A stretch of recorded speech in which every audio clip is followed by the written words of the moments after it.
I work inside of a prison every week. I'm currently wearing a multitude of hats. Well, not currently. I'm always wearing a multitude of hats, trying to navigate becoming an empty nester. We have a huge property, trying to figure out, I think we're going to turn my property and home into a program so that we can provide this very opportunity to people in the community and do it exactly the way that we're talking about, that I was talking about in the plan, with a 2-year intentional process that transfers into workforce development stuff. So my husband and I are in the process of talking about that. I will continue to teach inside of prisons. We're looking at a potential expansion if I land a grant. I recently became a nonprofit. I'm not a super huge fan of nonprofits, but I can get behind the social enterprise self-funding model, which of course is going to take some time, effort, and energy.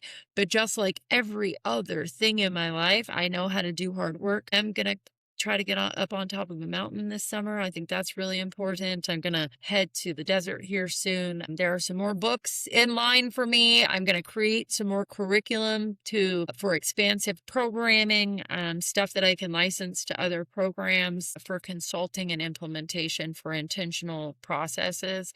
You know, in the book, I talk a lot about how programs need to be redeveloped.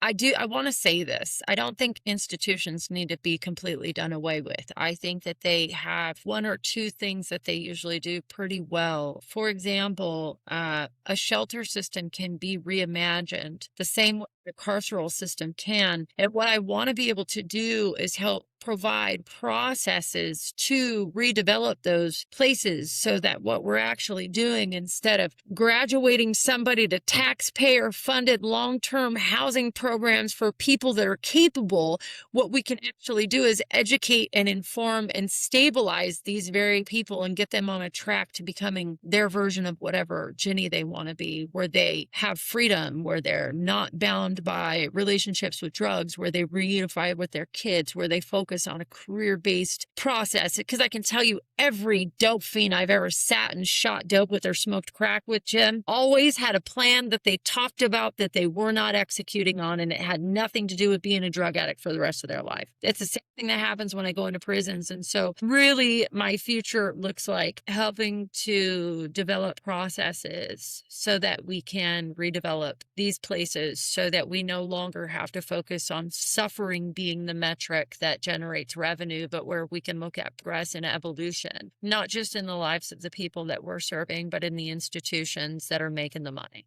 You're not broken. You're buried. Buried under notifications, buried under dopamine hits, buried under distraction, and that feels normal, but it costs you depth. This book is about remembering who you were before your attention was hijacked. Get the first 2 chapters free.